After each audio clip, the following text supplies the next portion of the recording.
Bismillah, elhamdülillah, ve salatu ve selamu ala nebiyina Muhammed ve ala alihi ve sahbihi ecmaîn. Amma ba'd. Biz bu dünyada yaşay, şuшы dünya мәшәкатенә чумып, безнең Аллаһы Тәгалә безгә биргән ниъмәтләрне дөрес кулланмыйча, тиешенчә Аллаһ каршында булган бурычларны үтәмичә, ни өчен бу дөньяга килгәнне онытып җибәрәбез. Һәм Пәйгамбер саллаллаһу алейһи ва сәлләмдә үзенең бер күркәм хәдисендә кеше шушы ниъмәтләрнең кадерен югалтмасын өчен һәм менә шушы Аллаһ субхана ва тәгалә биргән шушы форсатны тиешенчә куллансыннар өчен безгә үзенең күркәм хәдисләрендә вәгазь кылып, искә төшереп торды. Менә шушы бер хәдисне укып китәсе килә, ул да булса Мустадрак аль-Хаким хәдисләр җыентыгында килә, хәсән дәрәҗәсендәге сахих хәдис. Шулай Байхақиның инде Шуъб аль-Иман китабында да килә ул. Менә Ибн Аббастан риваят кылына, Пәйгамбер саллаллаһу алейһи ва сәлләм әйткән, бер кешене инде вәгазьләп, игътаним хамса кабла хамс ди. Менә 5 нәрсәне югалтканчы ди, шушы 5 әйбернең кадерен белде. Ул безнең тормышыбызда барыбызда яхшы белгән 5 бик кадерле әйбер. Һәм нәрсә ди? Шабабака кабла хирамик ди. Нәрсә ди? Картлык килгәнче яшьлегеңнең кадерен белде. Без һәрбер пунктны шушы 5 нәрсәне туктап, һәрберсен аңлатып китәбез. Башта инде хәдисне укып чыгыйк та, васиххати кабла сакамик ди. Шир килгәнче ди, саулыгыңның, сәламәтлегеңнең кадерен белде. Һәм өченче нәрсә ди? Вагинаәкә кабла фақрик ди. Нәрсә ди?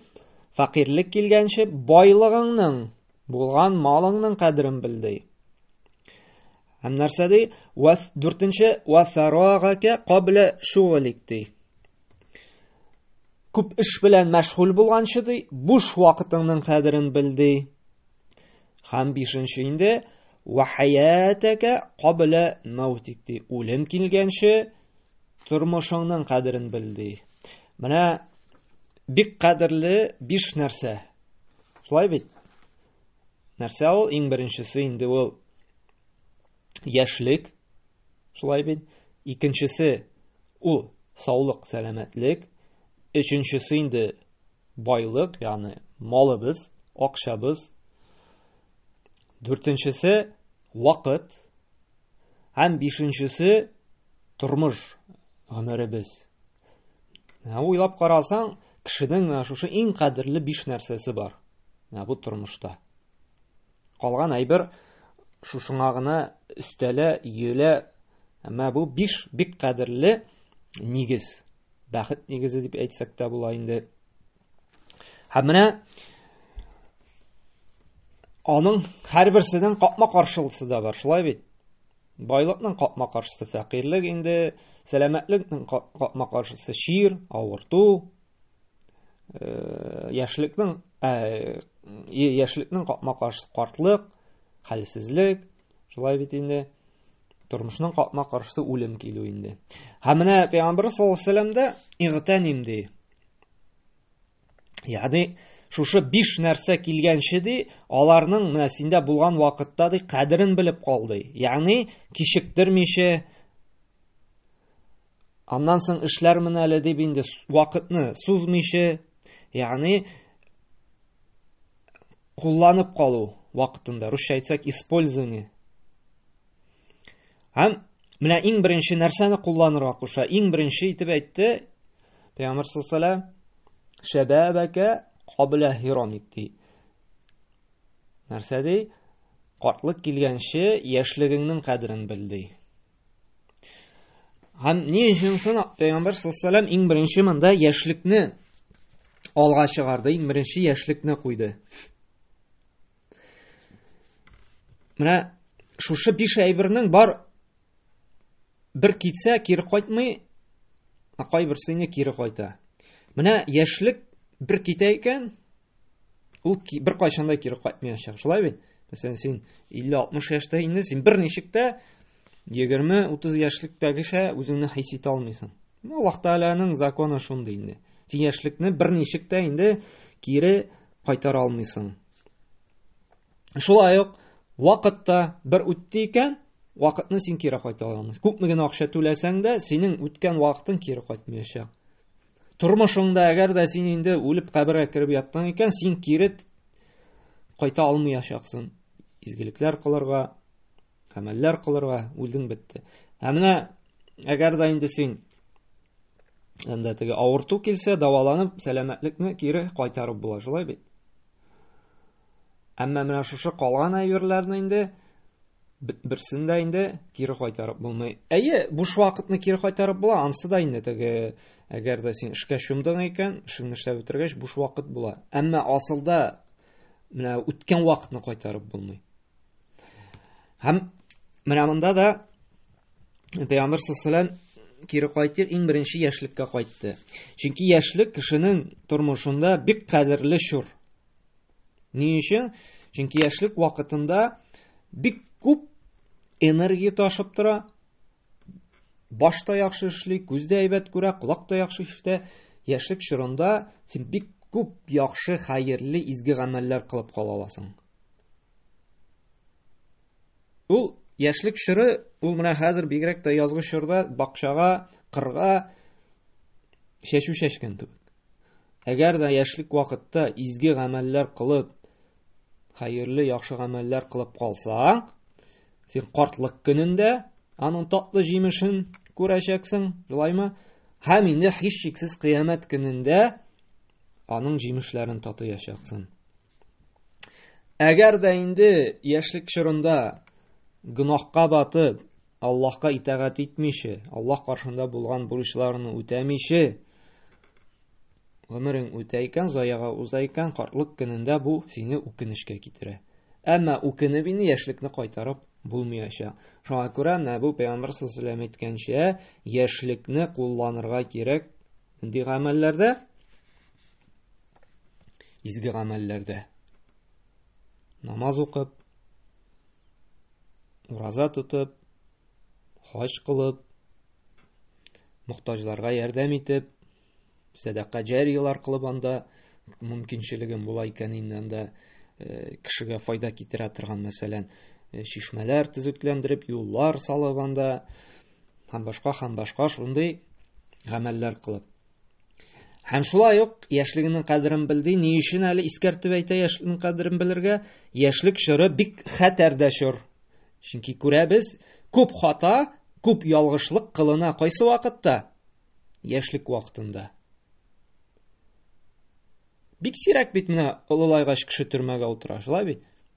Кемнәр күбрәк төрмәгә эләгә? Яшьлек вакытында. Кемнәр зур хаталарны эшли? Картлык вакытында бик әз шундый зур хаталар эшләнә. Гомумән алганда күп хата, ялгышлык кылына яшьлек чорында. Кызып торган вакытта, йөгереп торган вакытта, шулай бит.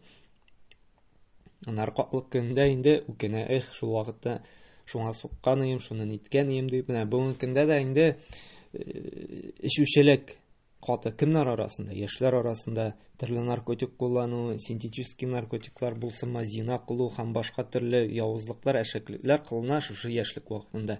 Әгәр дә кеше менә бигрәк тә менә яшьләргә шушы яшьлек чорын дөрес итеп кулланырга, тормышта үз урыннарын табыр өчен, тормышта менә нәрсәгә, нинди максат белән бу дөньяга килгәнебезне, кая барганыбызны, өммәткә, милләткә, халыкка файдалы эшләр эшләп калырга кирәклеген аңлатырга яшьләргә үрнәк кирәк, аңлатучылар кирәк. Шуңа күрә менә безгә әти-әниләргә дә, әби-бабайларга да, укытучыларга да иге белән генә, акча табу белән генә түгел әле, менә шушы яшьлек чорын файдалы максатлар белән яшәргә өйрәтеп, аңлатып калдырырга кирәк. Чөнки әгәр дә без аларны дөрес итеп тәрбия, дөрес итеп теге юл күрсәтмәсәк, алар инде ялгыш юлга кереп китеп, төрле бузыклыклар кылып, яшьлекләрен файдалы үткәрмәскә мөмкиннәр. Шуңа да менә бу яшьлек чорын дөрес итеп куллану, дөрес итеп тоту, тормышта үз-үзеңне таба белү һәм аны аңлату бик мөһим булып тора. Шуңа да без балаларыбызга, яшьләребезгә аңлатыйк. Сиңа Аллаһ Тәгалә яшьлекне бирде, зина кылып, хәмер ичеп, наркотик кулланып, Инстаграмда утырыр өчен түгел, бик зур мөмкинчелек яшьлекне бирде, күп итеп шушы дөнья җәмгыятькә файда китерер өчен, төрле ачышлар ясар өчен, гыйлем алып анда кешегә тормышын җиңеләйтә торган яңа әйберләр уйлап чыгарыр өчен, авыр хәлдә калган кешеләргә ярдәм кулы сузыр өчен, һәм төрле изгелекләр кылып Аллаһның ризалыгына ирешер өчен, шуның өчен килдең дип безгә аңлатырга кирәк. Чөнки кыямәт көнендә менә аерым яшьлек турында, яшьшер чорында без соралачакбыз. Шушы яшьлек көч-куәтлек вакытыңны кая кулландың дип. Кызганыч, менә күбебез бүгенге көндә яшьлек чорын заяга уздыра. Зина кылып, хәмер ичеп, теләсә инде файдасыз анда кинолар, уеннар уйнап, теге компьютердан нидән. Бик сирәк кенә шушы яшьлек чорын куллана җәмгыятькә, кешеләргә файда китерим нидер изгелеккә кылуда. Шунысы кызыкны. Теге кеше гүзенә ниен табайын ул сәбәбен. Теге балаларны яшьләргә дәрес биргәндә якларга бирәсең ичен, Коръән сүрәләре анда, яки гарәп сүзләре, яки дуалар анда. Әйтәр, күп бирмәгез инде, безнең инде егегә әзерләнәсе бар анда, укыйсы бар анда, эшкә йөрисе бар, вакыт юк инде, яшьләр эш белән тормыш корасы бар, ит үзисе бар, эшкә барасы бар дип инде гызыр таба, ятламаска, берәр нәрсә өйрәнмәскә, изгелек кылмаска. Шулай бит балалар инде шул еге огалар белән инде аклана. Яра пенсияга чыккач вакыт күп була, картайгач өйрәнербез әле, укырбыз әле, йөрербез әле диләр. Шулай олы яшьтәге абзыйлар, апалар килә. Укырга, өйрәнергә, шулай бит хәреф өйрәнергә анда. Амалар киресенчә сөйле, яшь вакытта өйрәнәсе, ятлыйсы калган икән, белмәдек бит дип. Һәр кеше һәр вакытта да сәбәбен таба. Яшь вакытында егеди тормыш курасы бар дип гызыр таба, намаз укымаска, дуалар ятламаска, Коръән сүрәләрен өйрәнмәскә, картайгач инде шулай сәбәбен таба, булмый инде, хәйрәнеп булмый, хәзер керми инде, яшь вакытта өйрәнәсе калган икән дип. Кешегә бер кайчанда уңай вакытны табып булмый. Бер кайчанда ярап булмый аңа. Теге шундый мәкаль бар бит безнең халыкта. Тырыш әмәлен табар, ялкау сәбәбен табар дип. Бик туры килә инде. Әгәр дә кешегә кирәк икән, ул әмәлен таба аны, бәрбер беренче эшли.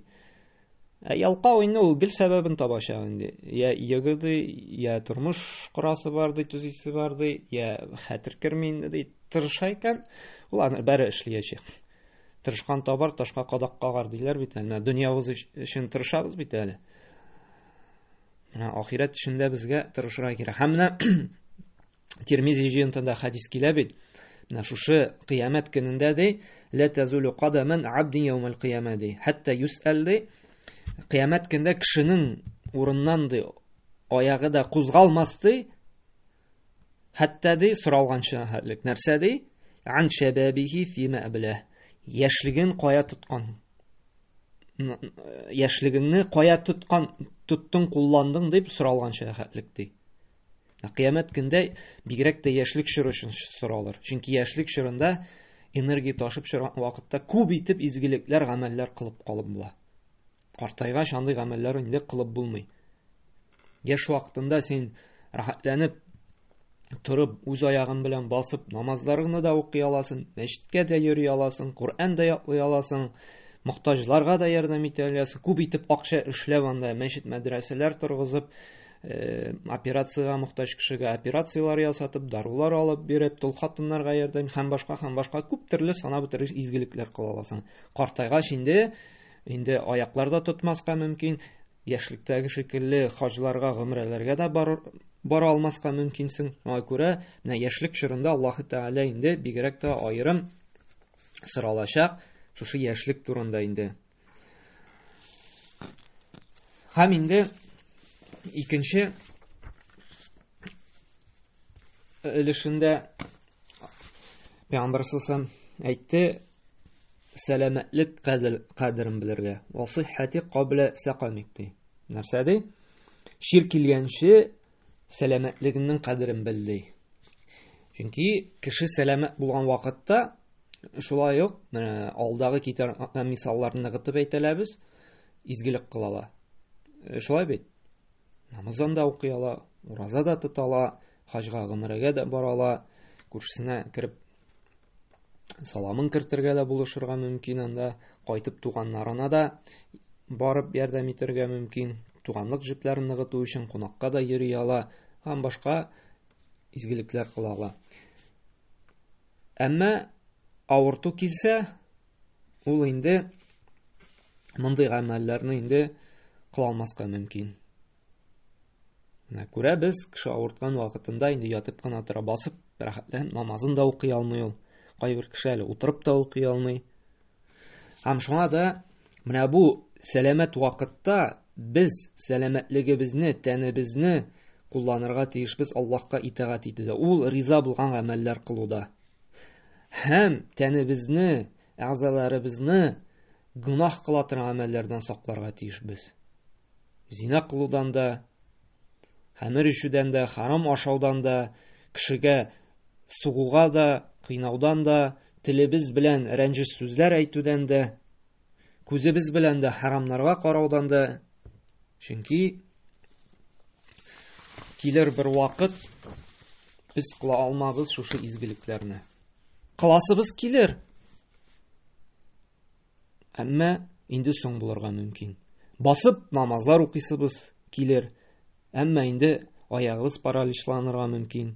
Безнең мәчетләребезгә барасы килергә мөмкин. Әмма аякларыбыз авыртып мәчеткә дә бара алмаска мөмкин без. Ураза тотасыбыз килер. Әмма ишебез авырту яки башка сәбәпләр белән без инде ураза да тота алмабыз. Аңа күрә менә сәламәт вакытта акылыбыз үзебез белән булганда, аяк-кулларыбыз йөреп эшләп торганда изгелек кылырга омтылыйк. Һәм менә изгелек кылуның тагын шундый файдасы бар. Әгәр дә кеше сәламәт вакытта изгелектә үткәрә икән, намаз укып, ураза тотып, садакалар биреп, кешегә ярдәм итеп, игелекле, хәерле гамәлләр кылып, нинди шатландыра торган хадис бар. Менә Пәйгамбер саллаллаһу алейһи ва саллям әйтте, Бухари җыентында килә торган хадистә: "Ман марида ау сафара كتب الله له ما كان يعمل صحيحا أو مقيما ди. Кемдә ди? Нәрсә изгелек кылып үткәрә икән тормышын, игелекле хәерле гамәлләр кылып, әмма авырып китте икән ди, яки сәфәргә чыкты икән ди. Хәбит инде менә сәламәт вакытта кылган гамәлләрне авырткач кыла алмый. Өйдә кылган гамәлләрне сәфәрдә кыла алмый. Шулай бит инде, мәсәлән, Куръан укыйды, уланда дуалар кылады, китаплар укыйды, гыйлем алады, мәчеткә йөри, төнге намазлар кылады, сәфәрдә булганда ул аны эшләмәскә мөмкин. Әмма шуңа карамастан, шушы вакытын ул изгелектә укыган булса, кәнәди, катабаллаху лаху ма кана яъмал сахихан ау муқиман ди. Аллаһ Тәгалә шушы гамәлләрнең әҗерен ул шушы авырткан вакытта да һәм сәфәрдә булганга да аны язып торыр ди, савапларын ди. Ни өчен? Чөнки ул сәламәт вакытында үзенең шушы сәламәтлеген багышлады Аллаһ өчен, Аллаһ риза була торган гамәлләр өчен. Шуңа күрә Аллаһ Тәгалә рәхимле зат, ул безгә авырткан сәфәр вакытта да әҗерен бирәчәк. Чөнки ул белә, без сәламәт булсак, бу гамәлне кылыр идек. Өйдә булган булсак, сәфәрдә булмыйча, бу гамәлне без эшләгән булыр идек. Шуңа күрә Аллаһ Тәгалә язып тора. Шуңа күрә менә бу сәламәт вакытта да саклык шу изгелекләребезне тырышыйк кылырга. Менә сәламәтлекнең кадерен без югалткач кына беләбез. Менә бер шейх әйтә, бер дәресендә әйткән, бер вакытта бер зиярат кылырга бардым ди, бер авырткан кардәшебезне дә инде больниска ди, күрдем ди, бер яшь малайны ди. Һәм шул хәтлек миңа ди тәэсир калдырды ди. Бу малайны паралич сукканда инде кулы аягы селкенә алмый. Бер халәттә генә тора. Бер халәттә генә тора, кулы да аягы да селкенә алмый. Һәм бу Коръән укып утыра ди. Китап, Коръән китабы, мусхаф ачылган, Коръән укый ди. Һәм шушы палатасының ишеге ачык ди. Коръәнне шушы ачылган битен укып бетерә ди, кеше үткәнен көтеп тора ди. Кеше үтә икән, шакырада битне әйләндерегез әле дип. Яңа битне әйләндереп куялар да, бу яңа битне укый башлый ди. Шуң хәтлек ди миңа ди, күздән яшьләр килде, шуң хәтлек тәэсирләнде ди. Без ди сау-сәламәт булып, үз күзләребез белән, үз кулларыгыз белән ди Коръәнне, мусхафны тотып, Раббыбызның сүзләрен укый алабыз ди. Бу бала ди, яшьлек вакытында ук ди, шундый сынау килгән ди, параличланган ди, аягы да, кулы да селкенә алмый ди. Һәм ул Коръән укып ята ди. Без ди сәламәт булып, кулыбызга Коръән алып укырга ди, иренәбез, ялкауланабыз ди. Төрле сәбәпләр табып. Эшем бар, ипотека түлисе бар, бакчада эш бар, тагын фәлән нәрсә, әле йөри торган, Аллаһ биргән аяк белән йөрибез, аяк биргән, Аллаһ Тәгалә биргән кул белән эшлибез, аяк Аллаһ Тәгалә биргән күз белән күрәбез. Шуңа карамастан, аңа шөкер итеп, ачып ике бит Коръән укырга безнең вакытыбыз юк. Әмма бу бала шундый халәттә булмыйча, үзе дә әле Коръәнне ачып укый алмыйча, кеше көтеп тора, килеп, менә палатага кирип ачкан битен икенче якка күчермәсме дип, шундый халәттә укый ди. Менә безгә инде, әгәр дә кулларыбыз хәрәкәтләнә икән, акылыбыз бар икән, күзләребез күрә икән, аякларыбыз йөри икән, безгә инде тырышырга кирәк, нишләргә? Изгелек кылырга, кешеләргә ярдәм итәргә, намазлар укырга, уразалар торга, һәм нәрсә ди? Өченче ди, вагина әкә кабла фақрик ди. Факирлек килгәнче байлыгының кадерен бил ди. Ягъни малың бүгенкендә бар икән, закатын бир, садакасын бир. Ишеттең икән берәр мохтаҗ кеше, анда пожар булып өе янып чыкты икән, анда авыртып китте икән, операциягә акча кирәк икән, жәлләп торма, чыгар өлешеңне. Чөнки килер бер вакыт бирергә акчам булмас. Чөнки садака бирү ул Аллаһның ачуын баса, ул бик зур әҗер, ул малыбызга бәрәкәт бирә торган гамәл. Шуңа күрә без шушы малны да Аллаһка якыная торган гамәлләрдә кулланырга бурычлыбыз. Әгәр дә инде малыбызга бәрәкәт теләсәк, һәм инде ахыр чиктә кыямәт көндә Аллаһның ачуын басып җәннәткә керәсебез килсә. Һәм кеше әгәр дә нәшры булган малын һәр даим Аллаһ юлында тотып тормаса, анда шун хәтлек начар шир пәйда була, ул саранлык шире. Саранлык шире була икән мусульманда, ул аны харап итәчәк. Шуңа күрә менә бездә юмартлык булсын өчен, юмартлык сыйфатын булдырыр өчен безгә һәр вакытта да шушы Аллаһ биргән мал белән бүлешеп торырга кирәк. Һәм беләбез, әгәр дә шулай булмаса, менә бу байлык кешене буза. Чөнки менә карасак, кемнәр каты бузыла? Акчасы, малы күп булган. Чөнки ул мал, байлык күп булгач, ул үзенең безнаказанностьтәге җәза аңа карата куллана алмаганын сизә башлый. Судьяны да сатып алам, прокурорны да сатып алам, адвокатны да сатып алам, теләсәң бузыклыклар эшли, гөнаһлар кыла, һәм ул үзен инде бөтен дөньяның хуҗасы итеп сизә башлый. Һәм байлык күп булганда да гөнаһ кылу ишекләре күбрәк ачыла.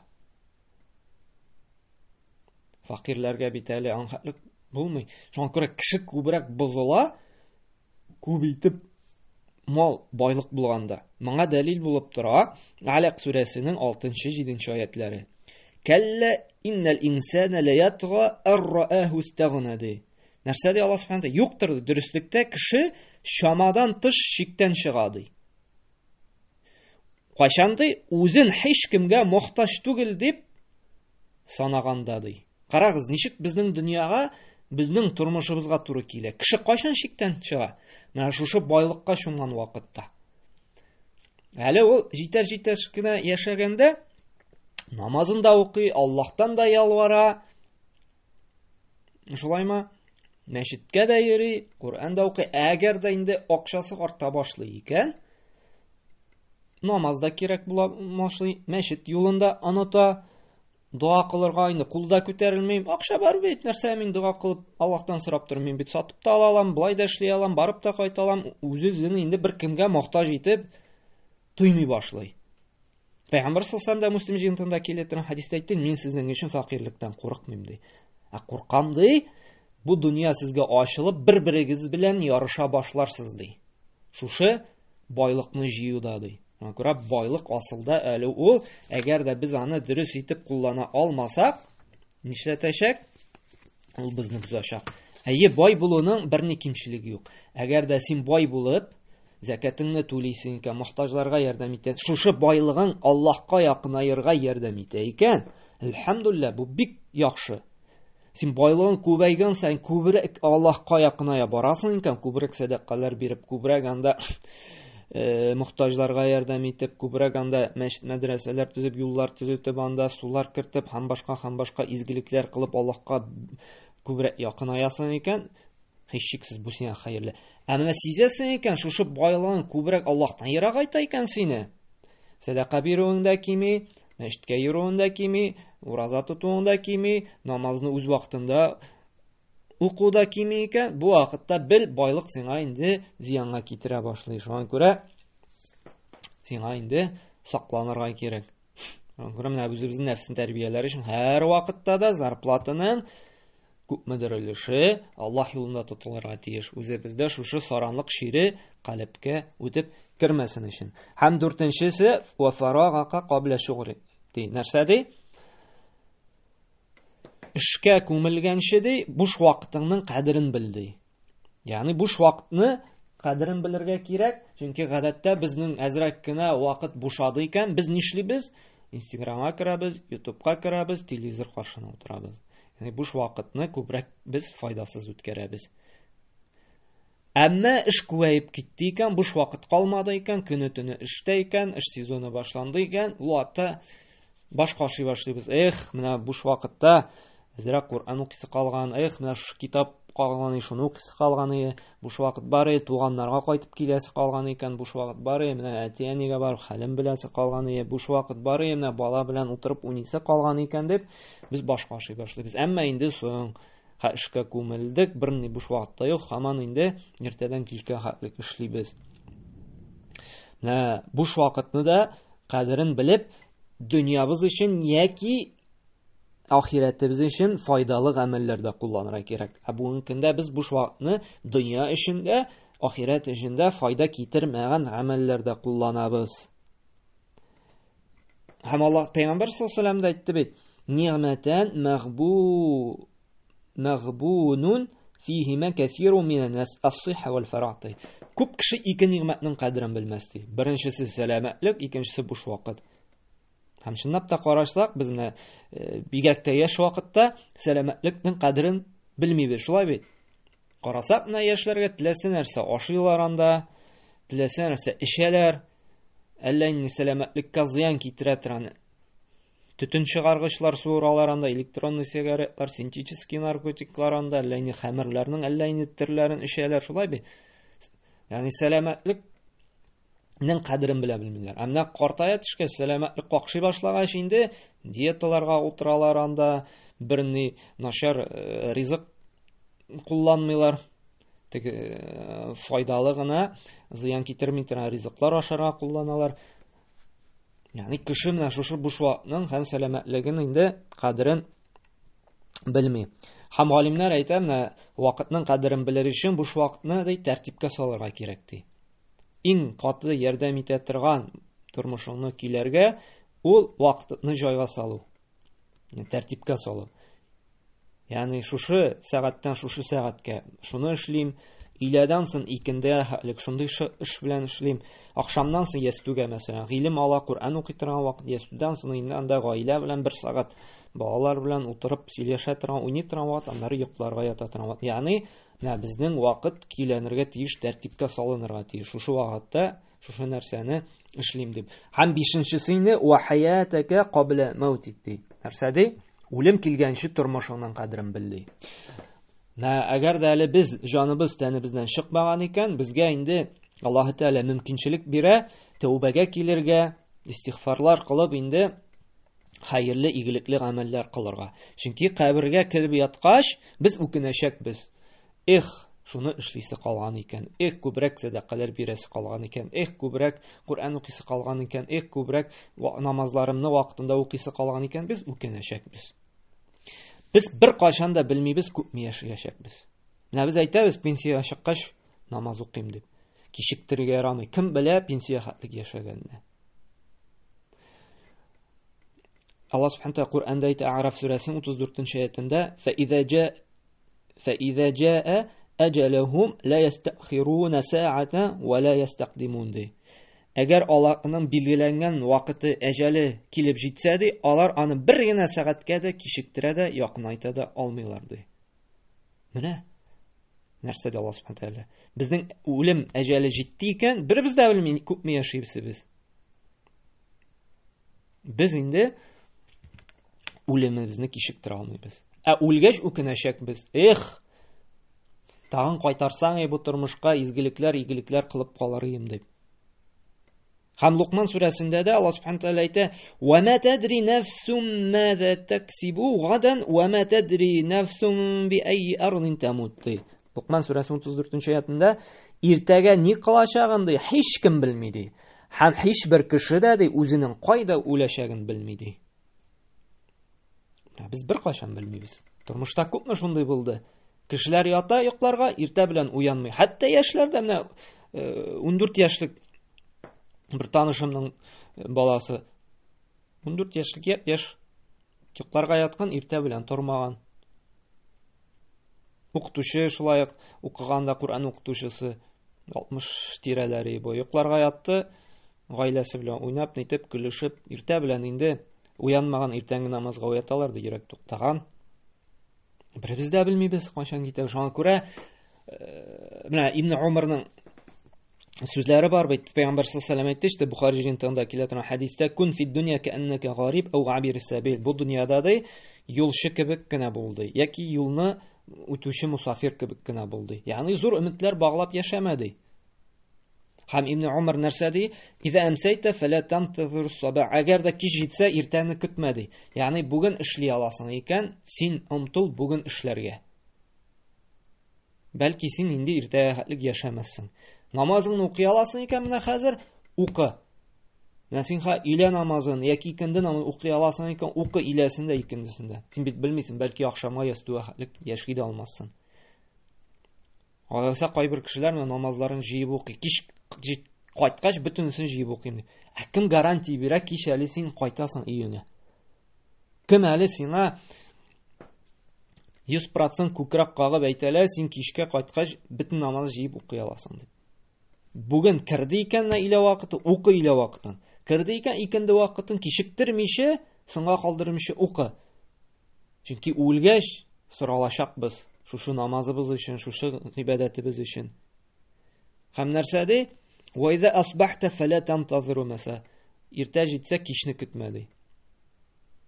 Чөнки кичкә хәтлек яшисеңме, бер кем дә инде белми. Аңа күрә теге әйткәннәр бит, элекеге бабаларыбыз, сәләфләр дип атала инде, элекеге галимнәребез безгә яшәгән. Әгәр дә ди аларга әйтсәң ди, менә үлем фәрештәсе ишек төбендә тора, син үлемгә әзерме дип. Менә все, менә уже җаның чыга дип. Алар әйтерләр иде. Шуң хәтлек көннәрен изгелеккә, игелеккә тутырып бетергәннәр, мин шушы көнемгә ди бер нәрсәдә өсти алмаммын дип. Шуң хәтлек теге изгелек кылуда, намаз укуда, садака бирүдә, Кур'ан укуда, зикр дугада, кешеләргә ярдәм итүдә, шушы җәмгыятьтә файда китерүдә шуңа күп эшләгәннәр, аларга әйтсәм менә үләсең дип бер нәрсәдә өсти алмаганнар. Бүген безгә әйтсәләр, без инде йөгереп эшли башлыйлар бит, намазларында укыйбыз, дугаларында, садакаларында, зикрләрендә, чөнки безнең бик күп вакытыбыз заяга уза. Менә кешегә әйтәсең, намаз укырга изгелек вакытым юганда эшлисе бар, бакчада эш анда, эштә эш бала гарысы бар, егыга әзерләнәсе бар, һәм башка. Әмма шуңа карамастан Instagramда утырга да, YouTube'да утырга да, телевизор карага да, ләшет сатырга да, бөтен безнең вакытыбыз бар. Әйдәгез, менә шушы вакытларны әзрәк киметик, күбрәк инде шушы вакытны алып, файдалырак вакытка кулланыйк. Телибез икән, бәрбер әмәлен табачакбыз. Теләмибез икән, инде акланырга сәбәбен дә табабыз. Шуңа күрә иртәгә укырмын, аннары эшләрмен дип кичектермик. Беребез дә күпме яшисебезне белмибез. Бүгенге исемебез иртәгә исән булачакмы, яки инде кабернең тактасына үлде дип язып куярлармы, беребезнең дә гарантия юк. Шуңа күрә бер нәрсәне кичектермичә, соң калдырмыйча эшлик. Һәрбер көннең кадерен белик. Кулли яумин яишу мар'у ганимади. Һәрбер кешенең яши торган көне ул ганимәттер, ул форсаттыр ди. Шушы ганимәттән, шушы форсаттан, шушы көнне без кулланып ала алабыз. Файдалы гамәлләргә кабергә кирип яткач безгә файда китерә торган, яки инде безгә зыян китерә торган, безне газапка тарта торган. Шуңа күрә менә хисап кылыйк үзебезгә, көнебез ничек үтә. Шуңа күрә менә шушы 5 нәрсәнең кадерен белеп яшик. Нәрсә ул? Иң беренчесе инде яшьлегебезнең, сәламәтлегебезнең, байлыгыбыз булган малыбызның, буш вакытыбызның һәм инде тормышыбызның. Менә шушы нәрсәләрнең без кадерен белеп яшик. Шул вакыт кадерен белеп инде дөрес итеп куллана алабыз икән, без инде шушы 5 ниямәт өчен Аллаһ каршында инде җавап бирә алачакбыз. Әгәр дә тота алмыйбыз икән, biz инде улы хәсрәткә булачакбыз. Аллаһ Субханаһу ва Тааля безгә тәүфыйк бирсен, шушы нәрсәләрнең кадерен белеп, бары тик файдалы, изге, хәерле гамәлләрдә генә кулланырга. Аллаһ Субханаһу ва Тааля барча кимчелекләрдән безне үзе сакласын, һәм инде тормышта яшәгәндә булган хаталардан, гөнаһлардан гафу итсен, ярлыкласын, һәм изгелекләр кылып гафу ителүгә сәбәп булып фирдәүс җәннәтләренә керергә насыйп әйләсен. Субханакаллаһу бихамдик ва ашһаду ан ла илаһа илля анта ва астагфирука ва атубу илейк.